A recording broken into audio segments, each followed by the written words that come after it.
Episode 1. Just an Old Book. "Try not to die by tripping over yourself, Quinn," a boy shouted down the hallway, laughing uncontrollably right after. Quinn dismissed the petty mockery as he carried on walking down the school corridor. The harassment had become a daily occurrence for him, but it still bothered him just as much as it did every other day. Thus, he wasn't able to hold back his desire to retaliate.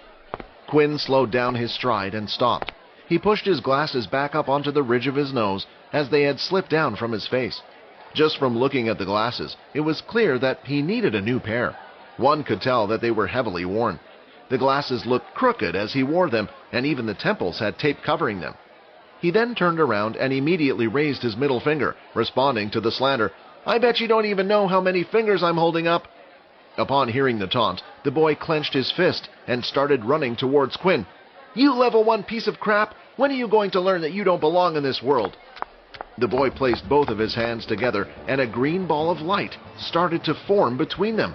When he was only a few meters away from Quinn, the boy threw his hands forward, and a green beam shot out from the palm of his hands. Quinn had nowhere to go, and the ray of light was too fast for him to dodge.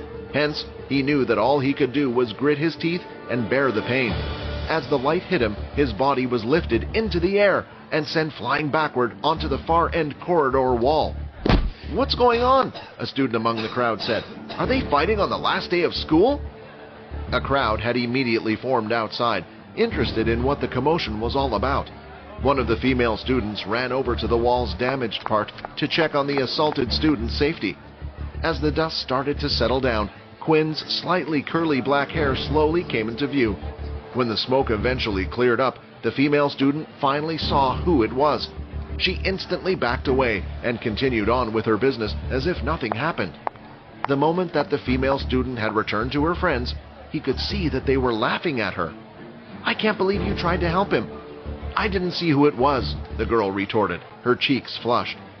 After that, Quinn stood up and lifted his glasses that were thrown onto the floor. To his dismay, one of the hinges had fallen off once again. Instead of wearing the worn-out pair, he let it hang on his hand. Damn it, not again. It was the last day of school for Quinn, so he hoped that someone wouldn't try anything with him. He was sick and tired of their doings, but he wasn't the type to ignore those either. He had seen people who had chosen to keep their heads down and tolerate the harassment. However, their treatment was far worse than what he received. He didn't bother to stay at school like the rest of the students. He picked up his broken glasses and proceeded to leave school. As he walked past, he saw the students having conversations among themselves in their circles. Some were laughing, while some had tears, thinking it was the last time they would ever see each other again. However, Quinn wasn't a part of any of that, and he didn't want to be. Cliques would not welcome him anyway. He was the weird one. When he finally arrived home, he immediately went to work. Living in a single-bedroom apartment with just enough space to fit a single bed and desk was enough for him. A TV was mounted on the wall, but Quinn would merely use it as a background noise source and didn't watch anything. The apartment was provided to him by the government, since he had no living relatives and was only 16 years of age. On top of his bed was a single suitcase that contained all of his belongings that were neatly packed. He walked towards a cabinet, immediately pulling a drawer open which accommodated a single book. It was a large and thick hardbound book, weighing about half a kilo. The front cover of the book was in a color that mimicked a lighter shade of blood. In the center, the lonesome fronts of an upper and lower jawbone could be seen, both colored in the swampy shade of brown. The upper jaw sort of had 4 separated fangs. Meanwhile, the lower one had 2 sharp teeth on the 2 far ends on the overhead and 5 evenly spaced underneath. "Let's try again today," Quinn said as he lifted the book and placed it on top of the desk. He then quickly went to his bag to pull out a little test tube that was half filled with a colorless liquid. "Test 112, hydrochloric acid. Let's see how it goes." He then started to slowly pour the liquid out of the test tube onto the book. "So far, there is no reaction." He proceeded to continue to pour all of the test tube contents on the book, but there was no reaction at the end of his experiment. Carefully, he examined the book while jotting down the results in his notebook, seeing if there was any damage done, yet the book looked the same as always. "Another failure. Why won't you open?" Why did Mom and Dad even have this thing? 112 times. This was the number of different ways that Quinn had tried to open the book. Not only did the book not open, but it seemed like it cannot be damaged either. He had even tried burning the book, cutting the book, melting the book, though nothing had worked against the book that seemed utterly durable. Lying on his bed, he turned on the TV for its sole purpose, making background noises. He never really paid attention to what was on. With it, the sound of other voices made him feel less lonely. Upon turning on, the TV displayed an ongoing news show. The peace treaty with the Dalki race has lasted for 5 years now, but officials are saying that tension is rising once again. Now we must prepare for another war. The mention of war had always been shown on the TV non-stop, ever since a certain day 30 years ago. The human race received a visit from the so-called Dalki. They had the physique of humans, except for their skins that were riddled with scales and the presence of tails that were similar to what the dragons had. With no real clue of why they had suddenly appeared, they immediately demanded that the human race hand over their resources and wanted to use them as slaves. Of course, the humans decided to fight back, but they quickly found out that their modern technology was useless against them. Bullets couldn't penetrate their skin, and as for tanks, well, Dalki had airships. Every individual, disregarding the gender, was told to fight for their planet, and that included Quinn's parents. The war went on for years, so he grew up not knowing what his parents looked like. When the humans were on the brink of defeat, a select group of people came forward. These people had special abilities. They began sharing their knowledge of how they obtained such power in hopes of turning the tide in the war, and thankfully, it worked. Even so, the Dalki were still strong, and a seemingly endless stalemate led to the peace treaty signed 5 years ago. Obviously enough, human greed got the better of humanity, and instead of sharing these powers with everybody else, the higher-ranked governmental officials decided to keep them for themselves. Only those with money could learn the more powerful abilities, while everyone else was left with scraps. It was something that needed to be done. Poverty had taken over the world, but people had powers and were using them uncontrollably, unlike before. Quinn was given nothing when his parents died. The government agreed to pay for his living expenses while he was still in school, but that was it. When his parents died, him being at the age of 10, an agent appeared at his doorstep and handed him a book. He was told that it was the only thing that his parents possessed, one that they passed down when they died. "Why is the world so unfair?" he uttered, lamenting about his situation. Getting out of his bed, he started sauntering towards his desk. He picked up his glasses that were still slightly broken and decided that he needed to fix them. He noticed that one of the lenses was slightly out of place, and he tried to punch it back into its frame. "Come on, just get in!" he shouted as he tried to forcefully fix the glasses. The frustration he had been bottling up was on his face as he struggled furiously with the lens. Unfortunately, the lens suddenly crumbled into pieces. One of the shards of plastic even created a deep gash in his thumb. He screamed and kicked at the table. "Why does the world hate me?" After a while, he calmed down and started to clean up the little pieces of glass, noticing that a piece had landed on top of his book. As Quinn removed the piece of glass, a drop of blood from his thumb landed on top of the book. The object plastered on the center of the book started to glow, and suddenly the book began to float, hovering until it was on eye level with Quinn. Quinn darted back and away from it. The glow from the book made his room look emptier with the little bed at the corner and the solitary seat beside it. What the hell is happening? The book started to emit a blinding radiance as it shook uncontrollably. A few seconds later, it finally opened up. Pages after pages were being turned. Quinn couldn't take his eyes off of the shining book. It was as if he was in a deep trance. The words written on the pages of the book weren't in any language that he had ever seen before. Nevertheless, for some reason, he felt like he could understand it. When the book reached its last page, it started to disappear, gradually turning into dust. At the same time, his body suddenly felt weak. Quinn's vision was starting to fade, and with that, his eyes pulled shut. But just before he passed out, there was a single message that he heard. "Congratulations, you have been granted the Unable to maintain consciousness long enough to hear the final words, Quinn duly passed out. Episode 2, Daily Quest. Gradually, Quinn's eyelids started to flutter open, and his vision soon returned. His head felt heavy, and his body was slightly sore. As he lifted himself off of the ground, he touched his head gently to see if he had injured himself. "Why does my head hurt so much?" he thought, bewildered and unable to make any sense of what just happened to him. After patting his head all over, Quinn then went to pick up his glasses that had fallen on the floor not too far from him. Regrettably, only one lens that was left intact. Still, Quinn put the glasses on out of habit. He felt a little disoriented and his vision became slightly blurry. He took them back off and noticed that his vision only turned hazy when he put the glasses on. "Wow," he thought, before he quickly rushed to his desk to grab a pencil. He proceeded to draw the letter A on the wall and stepped back. He continued to move back until his back had hit the wall that was on the other side of the room. The figure A was still there, and he could see it clearly. "What? But how?" Quinn said slowly, mind blown. He was still trying to make sense of what had happened to him. Somehow, Quinn's vision was now perfect. He had lived his whole life with terrible eyesight, but strangely, he could now see clearly. His mind started flashing images of the events that led to his passing on the ground. The more the memories flooded his mind, the more one thing stood out: the book. When Quinn surveyed the room, he felt panic building up in him. The book was missing. "The book! Where the hell's the book?" He looked everywhere for the book, yet he couldn't find it. It couldn't have gone missing in such a small room, so its disappearance was baffling. "Where's the damn book?" he lamented.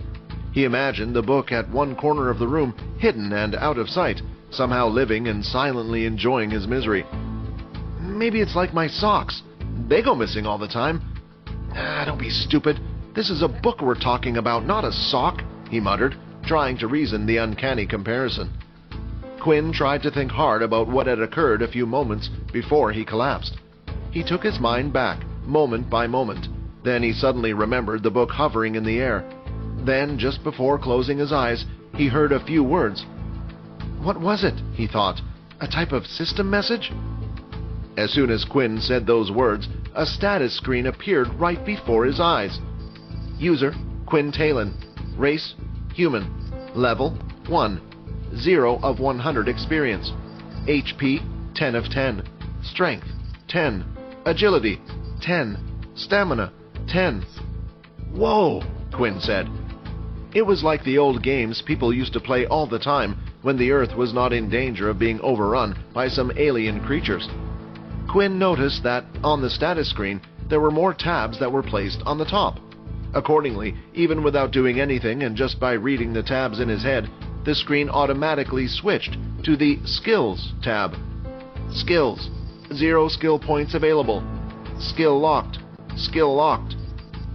It was strange, but he played along, curiosity fueling him. His life was normally characterized by boredom, as he had no friends and was the loneliest child in the school. On the Skills tab, Quinn wasn't really able to see much. Everything seemed to be locked and slightly grayed out, so he quickly moved on to the next tab, Shop. Unlocks at level 10. Can I do anything? He wondered. The last tab was the Quest tab. Finally, it seemed like a tab that wasn't locked behind a requirement. Main quest. Reach level 10. Daily quest. Drink 2 liters of water. Reward.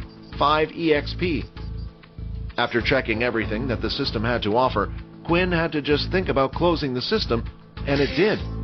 When he thought about opening it again, the screen immediately popped up in front of him. There was another thought on Quinn's mind that explained what was happening to him. The book that his parents had left him was an ability book. These books could often be bought at very high prices from the military or a company. Some were even sold on the marketplace. He had never seen any of such books, but only heard of them in whispers of fellow students that would have nothing to do with him. However, Quinn had never heard of an ability book that promptly disappeared, granting the user a system such as the one he currently had. The ability books were designed to be learnt manually. It wasn't something that one could pick up and instantly understand how to use, and it definitely did not appear as a screen overhead when one thought of it. A smile started to slowly appear on Quinn's face. This was great news for him. He had always been a level 1 ability user because he could never afford to buy any ability books. To his fortune, he had something that he could use. His mind raced, reeling out options for him.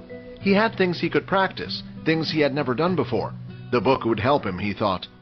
"Waterbending, come on," Quinn said as he raised his right palm forward towards the kitchen sink, expecting water to gush from the tap at his command. Embarrassingly, nothing happened. "Okay, next. Wind, out." Quinn did the same again, but there was nothing happening. After trying out many different things according to all the abilities that he had seen before, it turned out that he was unable to perform any of them. He made his way to his bed and sat dejectedly on it. What the hell is this useless thing? Is it really just a system ability?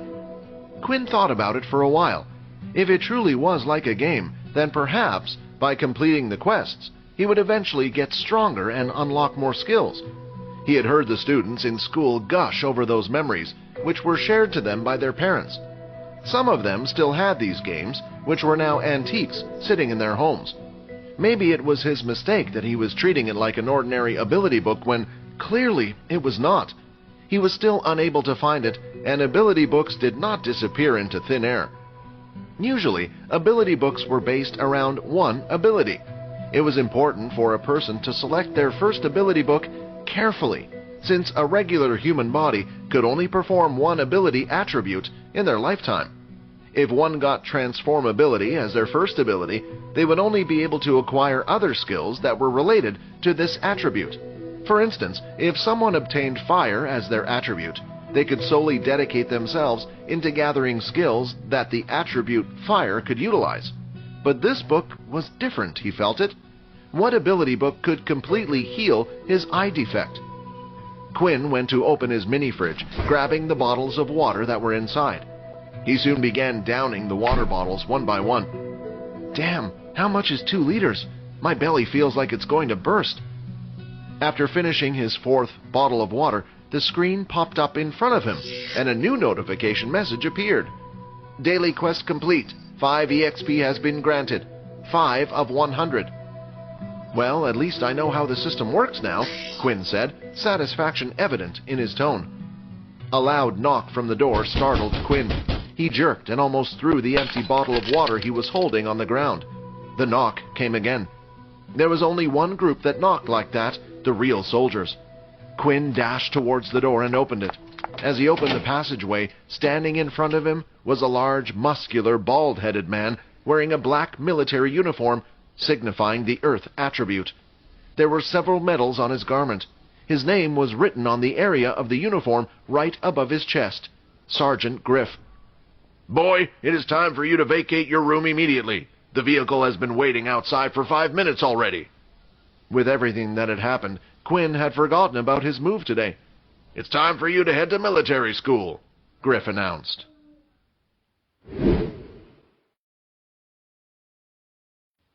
Episode 3. Military School. Due to the war between humans and the Dalki, every individual was required to go to military school for the duration of 2 years. Although humans and the Dalki were currently embracing a peaceful period, nobody believed it would last forever. The Dalki were not to be trusted.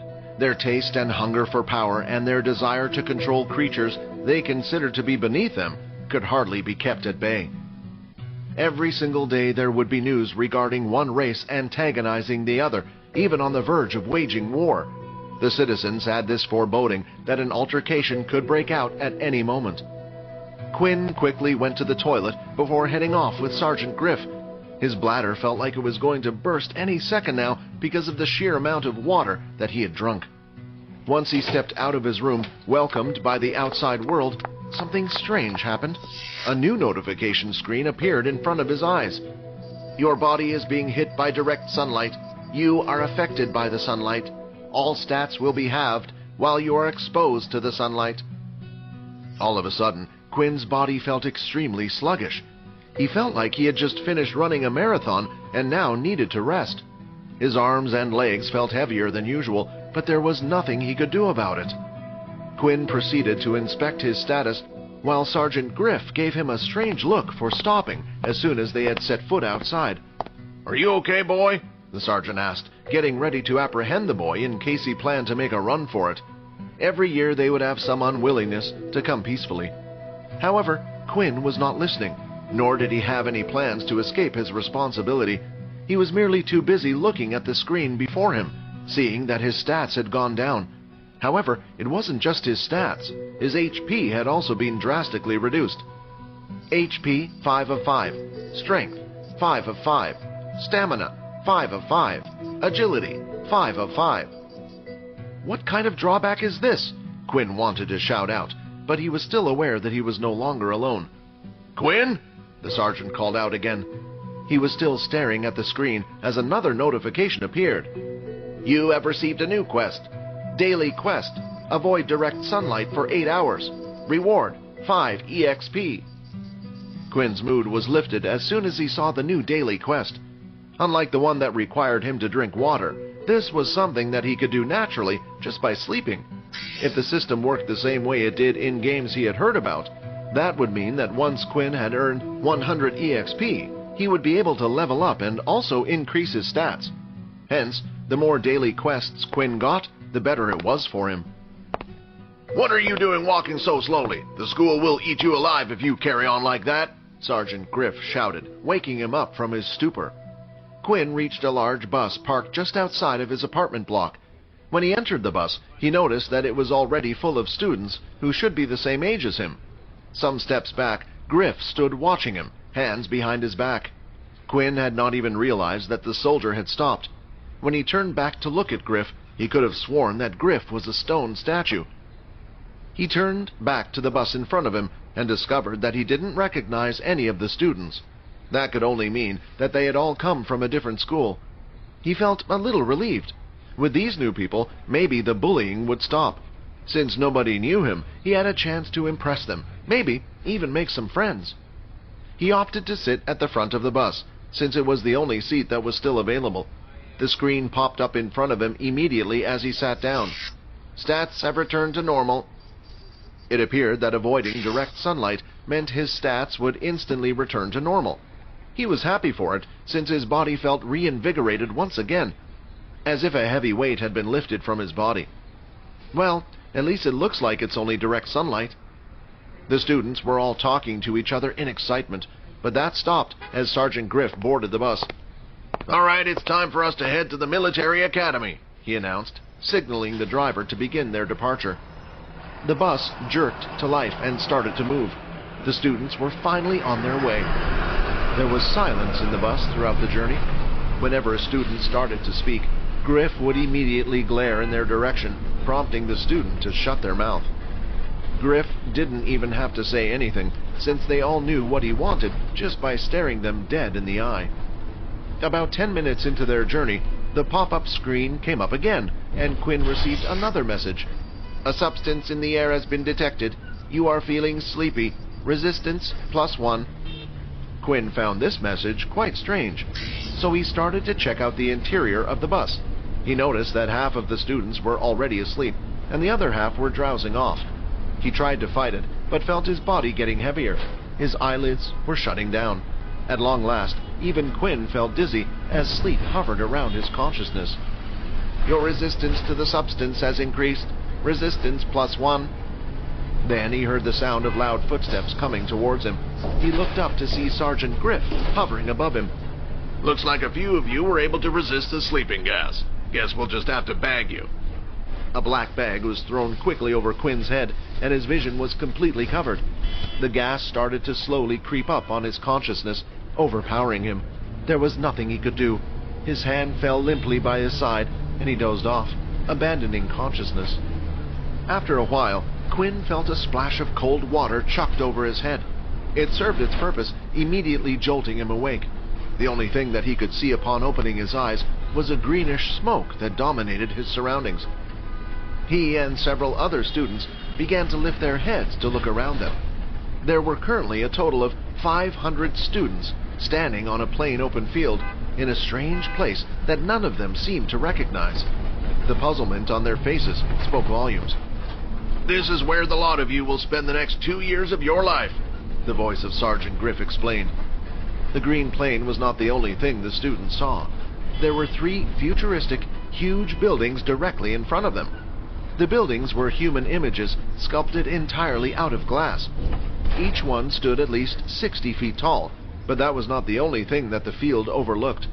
They were standing on an elevated platform with a city in front of them. A hidden city. Everyone was already dressed up in a military uniform, and there were technological marvels appealing to them all. These devices were too advanced for their time. There were mechs moving crates, and there were building machines, enormous things rising high into the sky with their crane. There was no one inside the machine, yet it laid down panel after panel of glass on a building that was still in construction. There were flying ships coming too close to the ground that Quinn was afraid that they would crash into the high-rise buildings and send a shower of glass falling on the people in the city below. However, no such thing happened. They all followed a particular path. Then there were levitating trains which rose high into the air, running on rails that none of the students could see. Some of the technology they were witnessing had yet to be made public. After the first war with the Dalki race, the humans had managed to make leaps in all sorts of technological fields. This was because they had managed to salvage a lot of equipment from the Dalki once the war was over. The military had decided to keep most of it for themselves. Some of the things they had found would just be too dangerous for the public to use. At least, that is what they claimed. When Quinn finally managed to stop gawking at the new world he had been thrust into, he felt the weight on his hand and noticed that there was something placed around his wrist. It was a digital watch, yet there was nothing displayed on the screen yet. Placed on your wrist is your lifeline. It will identify you as a student at this military base. It will allow you to access certain areas, pay for food, and all sorts of other things. When not in use, the wristwatch will display a number, your corresponding power level, Griff said. It sounded to Quinn like he was speaking some strange, foreign language, and from the confusion on the other students' faces, he was sure he was not the only one having difficulty understanding what the man was saying. He believed that his life might change after coming to military school, but it seemed like it was going to be the same game, only in another place. We will immediately begin testing your respective levels. Don't move until you are called forward, understand? Griff shouted, with a smile on his face, and everyone just nodded. The sergeant looked frightening with his smile. It was completely contradicting his hard face. Good luck!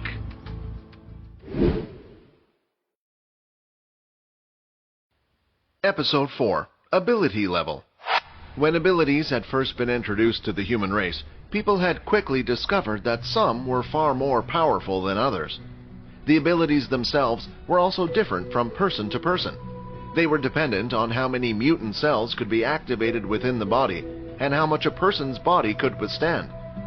Not long after came the introduction of the power level system, which differentiated between a total of 8 power levels. These levels indicated how many mutant cells were in the body, but not how strong the ability was. The military further divided them into subcategories: 1.1, 1.2, all the way to 1.9, just to identify everyone. There were 2 ways for people to obtain abilities. There were the so-called originals, and the people who had learned one. During the war with the Dalki race, some people in distress started to exhibit powers, which the human mind could not comprehend. Scientists claimed it was humanity's last stand against extinction. The power the originals could display had come as a shock to the Dalki and had proven to be enough to push them back. These new superheroes realized that they could share their powers with other people. So they did it quickly, since humanity depended on these strange powers for survival. They wrote down how they accomplished this and put the information down in things that would later become known as ability books. After the First War had ended, the books were no longer distributed freely and instead started to go on sale to the public. The first ability users had realized that their powers now put them at the top of the food chain, and they wanted to make the most of it. The military decided to keep some of the more powerful abilities to themselves. From that point forward, ability books ranging from level 1 to 5 were the ones sold to the public, while giant corporations and the military connived with the first known ability users to keep the higher level versions to themselves. As such, if one was an ability user, they either belonged to an original family or one would have learned the ability from a corresponding book. Unsurprisingly, the originals were stronger and accessed higher levels than the rest of the human race. Additionally, not all ability users had chosen to share their abilities with the outside world, and some had decided to keep it exclusive to their own bloodline. Originals usually had the strongest of abilities that couldn't be measured using the power system. After the demise of his parents, Quinn had not had any family members to support him. He had lacked the means to buy even the cheapest ability book, and as far as he knew, his family had not been special enough to be an original. Now, after all these years, it seemed like he had managed to obtain an ability after all, even though he never heard of an ability book like his before, so he didn't even have a clue what power level it had mutated his cells to. Usually, on the front, there would be a technique that could help you master your ability up to a certain power level. Unfortunately, the book had disappeared, and with it, whatever knowledge it had contained. Quinn lifted up his hand to look at the watch, which indicated his current power level was 1. When he looked around, he noticed that everyone else's watches currently showed the same number. Sergeant Griff was standing in front of all the students, calling out names in groups of 5. These students would then be transported somewhere to take the test. Quinn was hopeful at first, thinking that he might have been able to change his ability level for once, but the screen which had popped up before him caused him to worry. "You are being hit by direct sunlight. All stats will be halved." He had no correlation on how good 10 strength, 10 agility, and 10 stamina were. He just knew that it would be greater than his current 5, which didn't bode well for this upcoming test. But if his eyesight was anything to go by, then it should mean that it would place him at least in the top condition of a normal human being. Right now, though, Quinn felt incredibly weak and sluggish. His body felt extremely hot, and he was sweating buckets.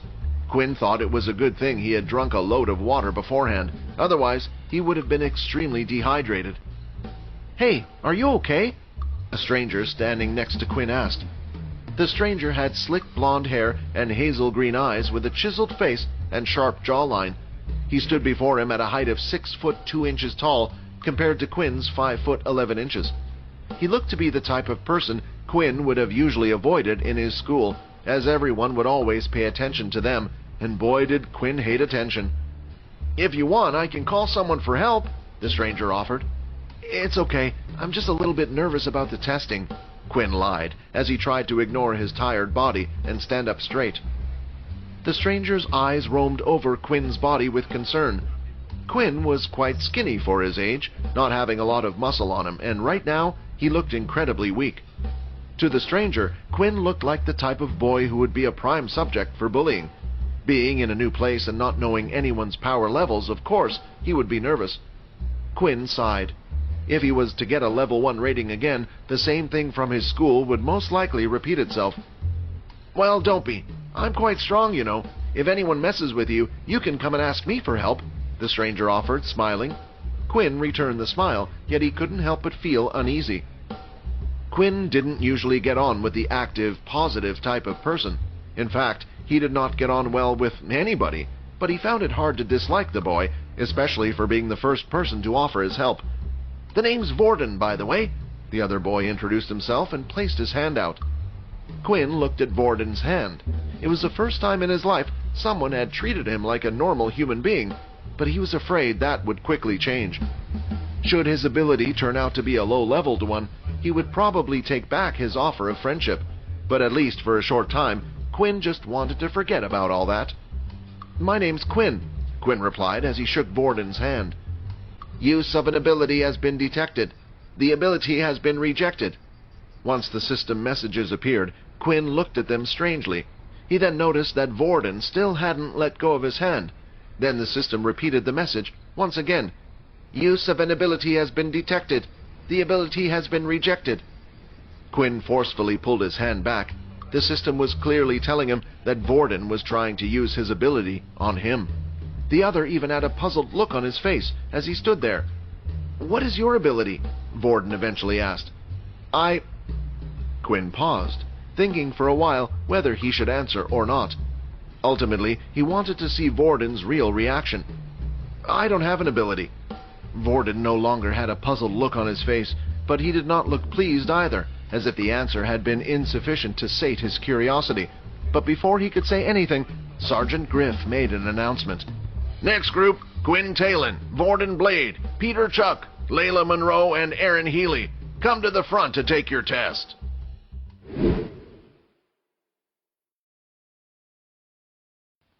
Episode 5. No Ability. Once the 5 students heard their names being called, each of them began to make their way towards the sergeant, who was waiting for them in front of the crowd. Apart from Quinn and Vorden, there was another boy in their group. Peter looked to be the most nervous among anyone there. He would constantly look around him, and he couldn't stop fidgeting either.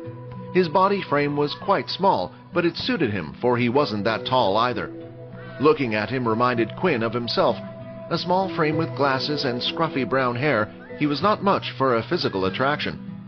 The other 2 members were both girls. Layla had short brown hair and a tall figure, and she was carrying a bow on her back, which surprised Quinn, since not many people carried a weapon these days, apart from a specific group of people called Pure. They were a group of people who claimed that abilities were a blight upon humanity, and instead opted to use weapons. However, they were very rare, and Quinn had never met anyone who belonged in the faction in his life. He had merely heard stories about them. Erin, on the other hand, was the type of girl whose beauty turned necks. Her proportions were perfect, not too big and not too small, and she had long, silky hair with a magnificent golden hue. The only problem was her facial expressions. Even while walking through the gathering of people, not once did her expression change. It stayed stiff and neutral and made her appear cold. The awe on the faces of the other kids was lost on hers.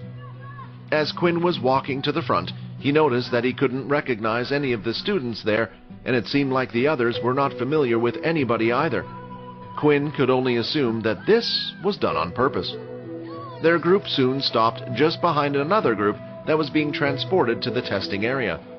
Vorden walked around and greeted each one of the people in his group with a handshake and a confident smile. Vorden was very polite, so most of them accepted his greetings, all of them except for Erin. She merely stared at Vorden's hand when he offered it to her, then turned her gaze away after a second. "Come on, you don't have to be like that," Vorden said as he placed his hand on her shoulder. Terrible mistake. Erin moved faster than anyone could react. She grabbed Vorden's wrist and twisted his hand. Specks of ice started to crawl up his hand and began to freeze his limb. They were making a scene, and everyone gleefully watched. "Wow, she has ice abilities?" one of the boys said. "Isn't that very rare?" "I would let her freeze me any day." Several students expressed their amazement in unison. Stop it, you two, Griff barked at their little fight. If you have that much energy to pick a fight, then save it for the test. Erin immediately dropped Vorden's hand, leaving him gasping in pain. Slowly, his hand started defrosting. He scrambled back to the line and stood behind Quinn, his face flushed with embarrassment. "Can you believe her?" Vorden complained. "I nearly lost my hand." "You can't just go around touching people without their permission," Quinn replied. "Yeah, I know. She's lucky I didn't wipe the floor with her just 'cause she's a pretty girl." His words were creating enemies for him, many of them admirers of Erin who felt disgracing Vorden might earn them points with the beautiful girl. Looking at the people around them, Quinn could tell what the others were thinking. It was on their faces. Instinctively, Quinn moved away from Vorden, hoping that others wouldn't mistake the two of them as friends. At last, Quinn and the others were called forward and were told to stand inside a square, drawn with white lines on the ground. The space inside of it was just big enough to fit the 5 of them in. One would notice that outside of the square there was a hooded man who was standing nearby. "Send them away," Griff ordered. As soon as Griff gave the command, the hooded man planted both of his hands on the ground, and the square started to light up, shining in a bright purple color. "An ability to transport others, huh?" Vorden said, leaning forward to speak into Quinn's ears, much to the latter's discomfort. "What a rare ability!" The playing fields faded from their sight, and they were thrown into a whirlwind of colors. The very next second, they found themselves in another outdoor area, this time an empty wasteland. There was no sign of life, nor greeneries. 2 people stood before the group. A woman dressed in black, and next to her another man, whose face was hidden beneath his hood. Quinn could not make out the badge on the arm of either of their uniforms, making it impossible to tell what rank they possessed. The woman held a tablet in one of her clutches, busy thumbing through it. She ignored the group that had appeared before her and continued till she was done. Once she had finished, she shifted her gaze to the students and began to speak. "Hello, I am Jane, and I will be the one in charge of your test today. Once the test has been completed, I will be updating your information, and your score will then be reflected on your wristwatches." Quinn noted that her face appeared to display the same emotional range as Aaron's. "Now, who should we call first? Oh, it looks like we have a couple of previously leveled ones," Jane noted as her eyes ran across her tablet screen. The tablet seemed such a delicate thing to hold in this place, where the beautiful city was out of sight. The information the woman made mention of had been passed down from their previous schools. "Peter Chuck, step forward." The nervous, small-physiqued Peter did as he was told, looking even worse than before. Quinn thought that he appeared unsightly, yet he looked to be in perfect condition if you were to compare the two. At least Quinn was able to stand up, whereas Peter looked like he would fall over at any second. "What is your ability?" Jane asked. I don't have any ability," Peter answered quietly. Quinn and the others now understood why Peter had been so nervous. Having no ability wasn't rare. Because of the war, many children had ended up like orphans like Quinn. This usually meant that there was no chance for them to buy an ability book. "Don't be afraid, Peter," Jane said. "Here, take this." The hooded man who was standing beside Jane suddenly conjured a book in his hand and held it out quietly. Jane took the book and handed it over to Peter. For me? You're just giving this to me for free?" Peter asked with utter excitement in his voice. "Thank you." "Study the book in your own free time. When you have finally learned to use it, you can come back to redo the test. But for now, I'll have to temporarily award you a level 1 power status." Even though Peter had received a level 1 power status, he didn't care about it. At this moment, he only felt hope. His life could finally turn around due to the book that he had just received. "Quinn Talon, step forward," Jane ordered, looking at him. Quinn did as he was told. "What is your ability?"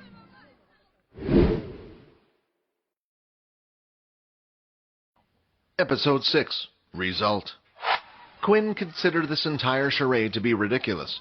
It was quite clear to him that the tablet Jane held already had all the information on him from his previous school. They should know that he had never possessed any ability and that his financial status would never allow him to buy one, and yet he struggled with the answer to her question. Before coming to military school, Quinn had done a bit of research himself. Unlike Peter, he already knew that the military freely gave all students who had no ability their very own ability book. Everyone would receive a level 1 Earth ability book. This way, all those students like Peter would suddenly become indebted to the military. Not only that, but the military also had a hold on nearly all of the Earth-type ability books and the corresponding skill books. In other words, if you ever wanted to increase your strength, you would have to stay loyal to the military, and in return, they would give you more power. Before Quinn had been granted that system from his book, he had made up his mind to accept it. Even though he didn't join the military after 2 years, an Earth ability was handy to have.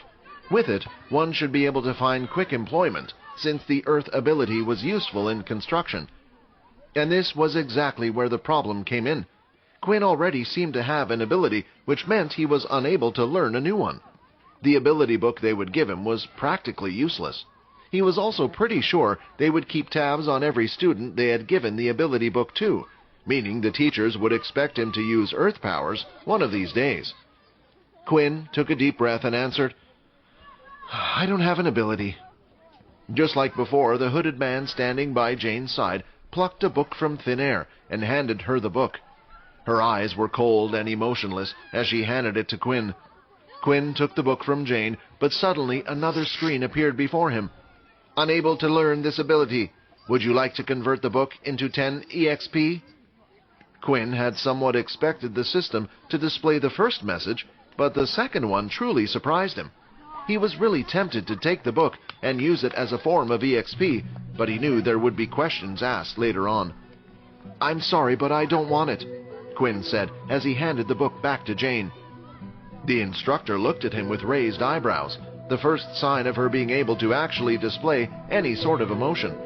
In her 5 years working as an instructor, this was the first time someone with no ability had rejected the book. "Please give me one moment." Jane walked away from the group of students, who all looked at Quinn as if he were some sort of freak. Once she was far enough away from them, her hand went to her ear to activate the electronic piece inside. "A student by the name of Quinn Talon doesn't want to accept the ability book. I await instructions on how to deal with this outlier," Jane asked, speaking into her earpiece. No need to force him. Just let him take the test and report back if he shows promise, the mysterious man on the other side instructed her. As the man hung up, he couldn't help but think that this Quinn seemed like an interesting student. He began to check on the corresponding file, which left him puzzled. The student had no ability, and according to their research, he also should not have any relations with the group Pure either. "Let's see how long you can survive in this cruel world, Quinn," the man said to himself, leaning back into his seat. Jane adjusted her suit and headed back to the group of students. "Apologies for keeping you all waiting," Jane noted stiffly. Then she turned to Quinn. "Although you don't wish to accept the ability book, you're still required to take the test." He found this to be quite the bizarre request. Was there really a need for him to take the test as someone without an ability? It felt like the only reason they wanted Quinn to continue was to humiliate him for refusing their help. Making him feel small and insignificant might lead to him approaching the military on his own and eventually beg for the ability book they were handing out. "Please follow me." Jane took Quinn a little further out into the field, where Quinn noticed that there were huge craters in the ground, burn marks, patches of ground scorched and burned like there had been some fire. This was all done during the previous testing of contestants. "Please proceed to destroy the targets in front of you as quickly as you can," Jane instructed him. "The test will begin immediately." As soon as Jane finished talking, 3 targets popped out of the ground at random locations around the wasteland. They were metal round targets with a red dot in the center. The problem was when Quinn tried to look for the targets, everything appeared like a blur in the distance. He noticed that his perfect eyesight suddenly wasn't so perfect anymore. "Is this because I'm out in the sunlight?" Quinn thought. Quinn had no chance but to slowly run up to each of the targets and hit them with his fist one by one. Unsurprisingly, his time ended up being incredibly slow. After this, Jane asked him to complete 2 other tests. The second one was in regards to this strength test. All he needed to do was punch into a huge, drum-like machine. Quinn gave it his best shot and hit the drum as hard as he could. The drum vibrated and made a small sound, eventually displaying a digital number in the center. "Strength 5, Jane announced and noted it down on her tablet. For the final test, there was a big circular machine with many holes on its front. It hovered over the ground without touching it. Once the test started, the machine fired holographic spikes at the examinee. All Quinn needed to do was avoid being hit by the spikes for as long as possible. The machine went up in levels and eventually got faster and shot out more spikes. It was a torturous process, and Quinn soon got tired of dodging and was hit. The machine whirred and ceased working. "Agility 5, Jane announced this time, and once again noted it down. Quinn had heard the words from Jane's mouth, and it started to make him think if there was some kind of link between the scores she had given him. This test had focused on agility, and he had scored a 5, which was the same as his system. The same was true for the test before, which had revealed his 5 in strength. Quinn sighed internally. If only he could have taken these tests at night, he would have most likely doubled his scores. However, if his ability was indeed one allowing him to evolve, he could always try to take that test again. "Quinn Talon, your overall current power level is that of a level 1 ability user," Jane informed him. Quinn clenched his fist and went back to stand with the others. He knew that the days ahead of him as a level 1 user would be harsh, but hopefully that would change in due time.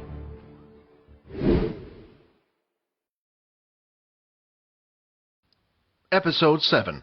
Same Ability. The test continued with Layla being the next one to step forward. She was the only one among them who had a weapon on her back. Her weapon didn't look like a regular bow. It was different from the ones that people had used a long time ago. This bow was carved using the bones of some beast. It was polished to a shiny bronze, which glittered in the light. Quinn had heard about these beast weapons, but this was the first time seeing one. In fact, he would not have recognized it as such if it were not for the whispers from Vorden beside him. When the human race had been attacked by the Dalki, the human technology had advanced fast by replicating their invaders' technology, and with this, the humans had gained the ability to travel to other planets using portals. These planets would often contain different levels of beasts. The stronger the beast was, the better weapon you could make out of it, provided you could kill it first, of course. It was strange to see someone as young as her, who had most likely never been to another planet, possess a beast weapon. Layla stood in the center of the field and waited for the test to start. Unlike when it was Quinn's turn, Jane waited until the girl was ready before starting. It was quite a difference in treatment. When the test started, 5 targets appeared in different areas of the wasteland. Layla immediately took out 5 arrows and placed them in her bow, shooting them all off at once in the same direction. The arrows shot out fast and strong, but then suddenly the 5 arrows split off, each in their own direction, each of them heading to a different target. "What a good combo," Vorden praised. Although telekinesis is considered quite weak, when paired with her bow to control the arrow's movements, it's very useful. Simultaneously, all 5 of the targets were hit, and she completed the first test. This one demonstration showed Quinn how useful beast weapons could be. Even if one had a weak ability, they could make it strong. Quinn wasn't completely sure what his ability was yet, but even if it just increased his stats as he leveled up, he imagined that pairing it with a weapon like a beast sword might also turn him powerful. On the strength test, Layla didn't do too well. She used her powers to try to move her fist even faster when punching the drum, but in the end, her score was only an 8. In the last test, Quinn also saw her do quite badly. When the test began, Layla had attempted to use her ability on the spikes coming at her. Unfortunately, she had been unaware that they were holograms and not the real thing, so it had no effect. This led to her nearly being hit at the start. After that, Layla relied on her actual body to avoid the spikes, yet she ended up getting the same score as Quinn. "It looks like you have the power level of a level 2 ability user," Jane informed her. As soon as the instructor had typed it in, the number 2 appeared on Layla's wrist. Quinn could tell Layla wasn't happy. She was red in the face as she stomped back towards the group. Quinn thought the test wasn't really fair. Her ability level might be that of a level 2, but when used with a bow, Quinn felt she could probably beat some level 3 or perhaps even level 4 ability users. Still, even if he voiced his opinion, who would listen to a measly level 1 like him? Quinn was starting to take note that the Academy really did only measure the power level of your ability and not your fighting ability. The next person to take the test was Erin. She walked forward confidently without even looking at anyone else. She stood in the center of the testing field, waiting for the test to start. 5 random targets appeared across the wasteland. She quickly formed an ice spear and chucked it at the first targets, hitting it dead on. She repeated this 4 more times at an incredible speed, nearly clearing them all just as fast as Layla did. For the next test, Erin's performance was even more impressive. She started to gather ice in both her palms, and then after a minute or so of gathering her power, a huge ice column shot out from her hands and hit the center of the drum dead on. The drum rang out louder than it had before, and the number kept going up until it had eventually reached 50. "No wonder she's so confident," Vorden noted, a thoughtful expression on his face. Quinn realized it was a good thing the 2 of them didn't fight, otherwise Vorden would have ended up a dead man. Finally, when it was time for the last test, the instructor told her she wasn't allowed to use her ability and should just dodge. Erin didn't object, and the test started immediately. She managed to do well, moving swiftly, avoiding each spike, but eventually the machine had gotten too fast, and she ended up getting hit. "Impressive. Best result so far. So far, you're the 3rd first-year student with a power level of 5. Erin started walking back to her group, her face expressionless and unimpressed, as if she knew what she was going to get all along. Either that, or she didn't really care about the whole thing. Finally, the last person to take the test in the group was Vorden. "Time I show you what I got. Wish me luck." Quinn had no clue who Vorden was talking to, but quickly realized it was him after Vorden winked in his direction as he walked off to the center of the field. Could that idiot actually be strong? Quinn wondered. Most of the time, people who were strong were either arrogant, openly flaunting their powers, or kept quiet about them, but Vorden was a strange person. He wasn't exactly arrogant, more like flashy. When the test started, everyone's mouth was left wide open at what they were seeing. On every single one of the tests, Vorden copied the exact same moves as Aaron. He used the very same ice ability, performed just as well as Aaron. "See, I told you I was strong." Vorden gleefully pointed at the number 5 to his seemingly new best friend, Quinn.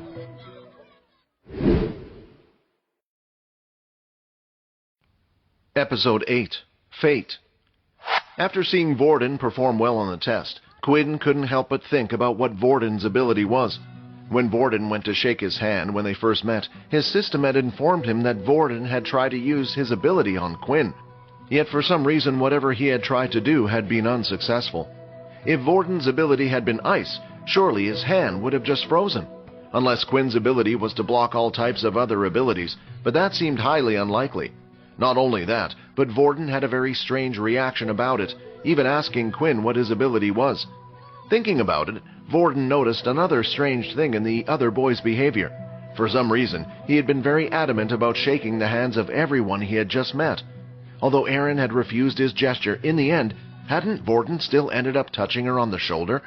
At that time, it seemed like a weird thing to do, but thinking about it, it all made sense.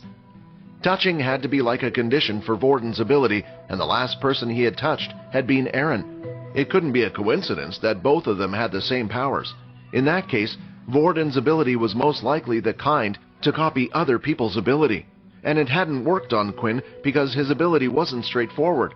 Quinn couldn't help his curiosity, so he asked Vorden. "Hey, Vorden, is your ability—" Quinn whispered to the boy next to him. "Are you able to copy other people's abilities?" Vorden looked at Quinn and smiled slyly. "That's the first time someone has figured it out so fast. How did you figure it out?" "When you shook my hand, you seemed surprised that nothing happened." Vorden had believed he had given himself away by insisting on touching Aaron, yet Quinn had seemingly deduced it by the earlier handshake. He had to give him some credit for that. After all, it wasn't outside the realm of possibility that Vorden had coincidentally obtained the ice ability from an ability book as well. Quinn's brows were furrowed in thought as he stared at his new friend. He had never heard about an ability book that could grant one the power to copy the abilities from others, which could only mean one thing. "Are you an original?" Quinn asked for confirmation. Vorden didn't say anything but simply winked back at Quinn, which pretty much confirmed his theory. Although all abilities were derived from originals, nowadays it was used to refer to a person belonging to one of those families who had decided against sharing their abilities with the outside world. It was even rumored that the strongest originals had the power to easily surpass the power level of 8. Once the test had been completed, the hooded man teleported the students to the front of the academy, where they would be staying. The academy was huge and the tallest building in the entire city. It was as if someone had put together 3 hotels. There were 10 different teachers in total who stood in front of the academy. Once in a while, a group of 5 students would be teleported in front of one of the teachers and told to wait until all the students had finished conducting their tests. Eventually, there were a total of 20 students in front of the teacher Quinn and his group had been assigned to. "Okay, all of you need to follow me as I take you around the school," the teacher up front told them. Dell was a middle-aged man with blonde, curly hair who wore glasses. While Dell was walking around, describing the various places in the vicinity of the academy, he had a perpetual easy smile on his face, like nothing would be able to upset him. "You guys should start to get to know each other as much as you can," Dell suggested. "After all, the people you are with now will be your classmates." All of a sudden, everyone started to get chattier, talking to each other as they were being shown around the school. However, there was an annoying thing that Quinn noticed. The level 2s were trying their best to befriend the level 3s, while the level 3s attempted to do the same with the level 4s. Quinn and Peter appeared to be the only 2 level 1s in the class. Even without realizing it, they had been pushed to the back of the group, and Peter was plodding along with his head held down. It seemed to have affected Peter a lot more than Quinn, but the latter had already predicted this outcome during the examination. This was no different from regular school. He still looked around for his new friend and discovered that Vorden was nowhere to be found. "There you are," Vorden called. "Man, suddenly all those students just started jumping all over me. Next thing I know, I look to my right side and you're gone. Come on, let's look around together, buddy." Quinn truly considered Vorden to be a strange person, yet that wasn't a bad thing. Vorden noticed Peter next to Quinn. "Oi, you, stop being a downer and come with us." Peter looked up and pointed a finger to himself. "Yes, you, Peter. Do you see anyone else beside Quinn?" Vorden asked in his boisterous voice. The three of them continued the tour at the back of the class, while the teacher kept leading them around the school. In the midst of the tour, a battle arena was shown to the students, where they had similar testing equipment to the ones in the wasteland, as well as several square fighting platforms. They were also shown their homeroom classes, battle classes, sports rooms, and all other sorts of facilities. Dell never failed to provide a little bit of explanation for each area of the school they visited. However, Quinn was uninterested in most of them until they had finally reached the library. "As you can see, the library here is split into 3 floors. First-year students are only able to access the first floor. Second-year students can access the second floor. Finally, the upper floor is only for authorized military personnel." Quinn was interested in the library because it contained books that weren't available to the public. In this place, Quinn just might be able to find some information about his ability, though he earnestly hoped that it would be on the first floor. Eventually, the tour came to an end just outside the school's dorms. "And this is where you will be living during your stay here. Once you have dropped off your things, feel free to explore around the academy. There will be no lessons today, so enjoy the free time and make sure to be in your rooms during the curfew." Each student was then handed a number written on a piece of paper. These papers displayed which room they would be staying in. From the corner of his eye, Quinn noticed his eye that Vorden was coming towards him. "Hey, Quinn, what room number did you get?" Vorden asked. 23. "No way, what a coincidence! I got the same number. Seems like fate is really bringing us together," Vorden noted excitedly. "Maybe," Quinn replied. Somewhere down the hallway, 2 other students were having a conversation. "Whoa, what happened to you?" a student asked as he looked over to his disheveled friend. "I don't know, man. Some guy just appeared and hit me out of nowhere, forcing me to swap room numbers." "Man, should we try to get it back?" the student suggested. "I'm pretty sure I saw his wrist showing a 5. It's best if we just leave it. It's just a room after all."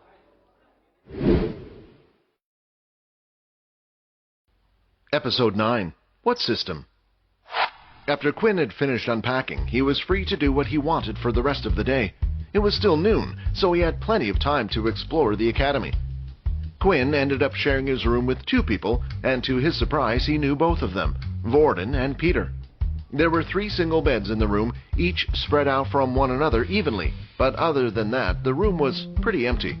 There was just a single desk and a cupboard for each person to use by the side of their bed.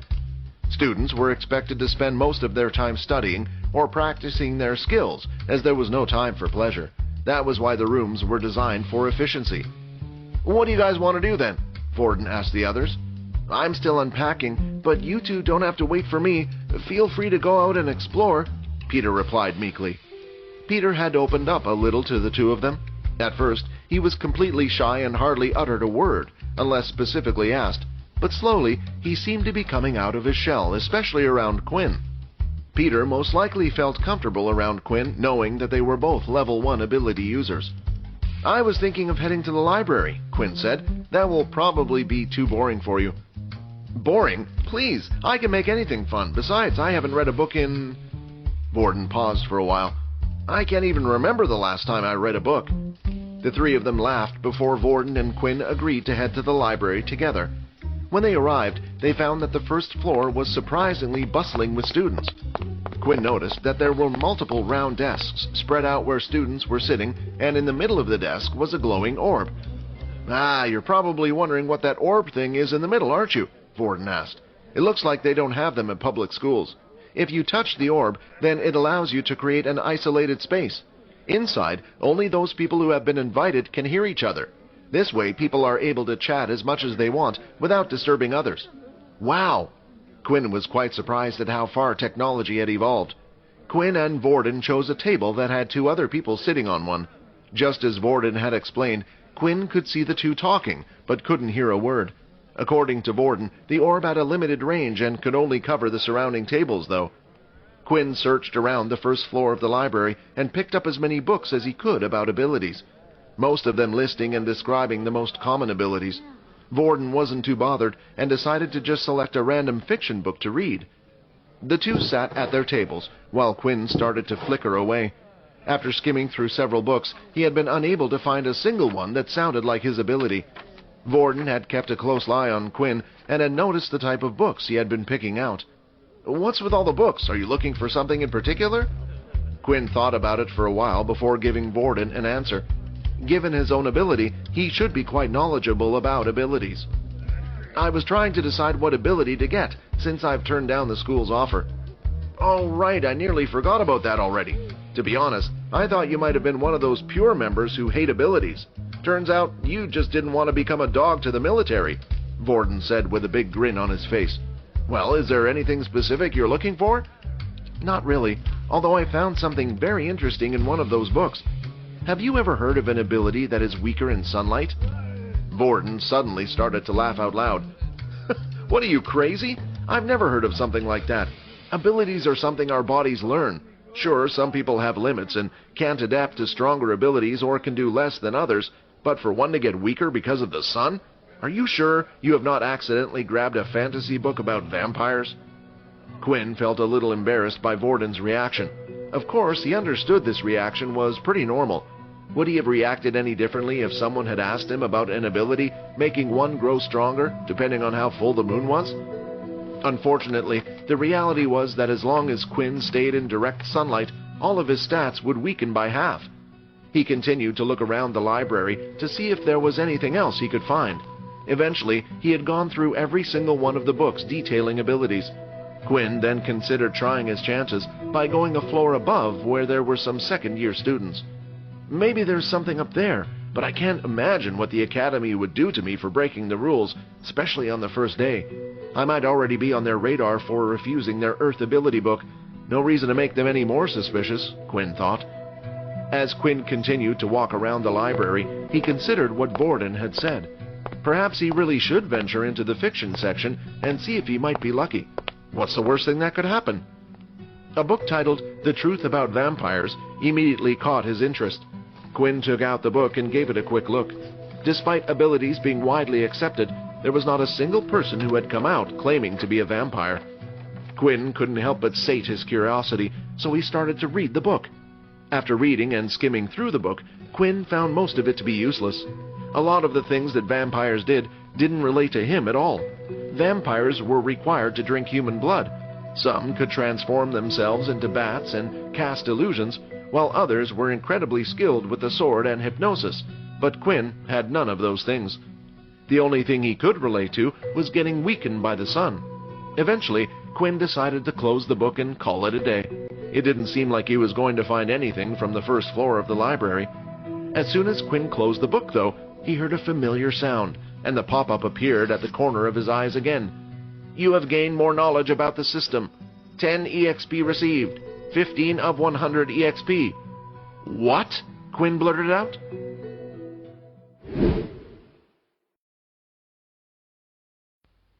Episode 10. New Quest.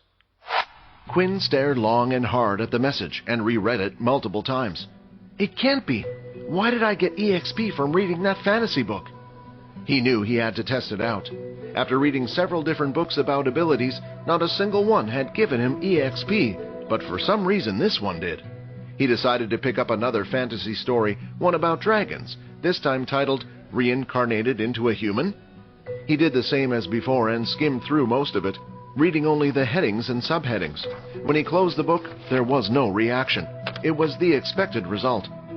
Filled with the urge to test one more thing, he picked up another book that was also about vampires and did the same.